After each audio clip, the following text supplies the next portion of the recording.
Alors la crise sanitaire forcément modifie la perception des choses dans tous les domaines, dans la politique en particulier, mais ce qu'elle a conforté, c'est la prédominance de la collectivité locale comme acteur majeur. On l'a vu avec les élus qui ont maîtrisé cette crise ici à Ondres. Et ce qu'on en tire comme enseignement, c'est qu'il faut absolument continuer à accompagner les familles dans une dimension sociale et éducative. Il faut continuer d'accompagner les associations, continuer d'accompagner les entreprises.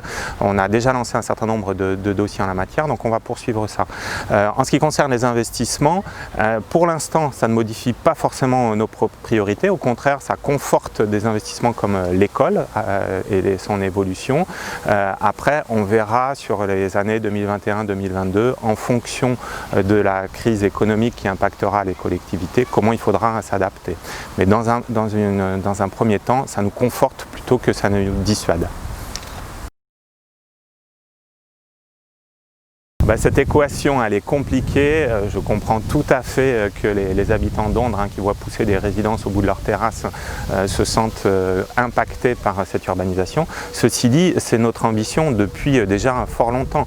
Le PLU de la commune va dans ce sens-là. Le PLU intercommunal qu'on a souhaité va encore plus dans ce sens-là, avec moins 50% des zones à urbaniser fermées.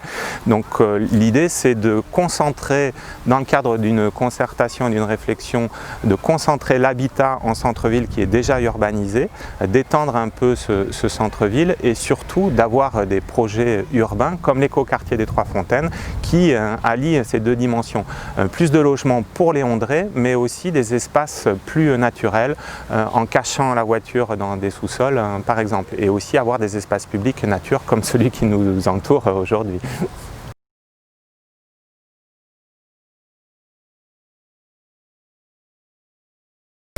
Alors si la question est bien la place d'Ondres, la place d'Ondres c'est une commune parmi les 8 et donc il faut que cette intercommunalité qui est l'échelon sans doute le plus méconnu des habitants soit davantage connue, qu'on comprenne mieux comment fonctionne une communauté qui doit nous permettre, comme par le passé, de développer des projets que seul on ne peut pas mettre en œuvre, comme le maintien à domicile des personnes âgées, comme l'espace numérique solidaire, comme la production de logements d'urgence, comme le développement économique. Il faut continuer dans ce sens-là, tous ensemble, dans le cadre d'une unanimité, pour aller vers des grands projets comme une piscine intercommunale qui soit suffisamment dimensionnée et accessible à tous les habitants du Seignance, y compris les Ondrais.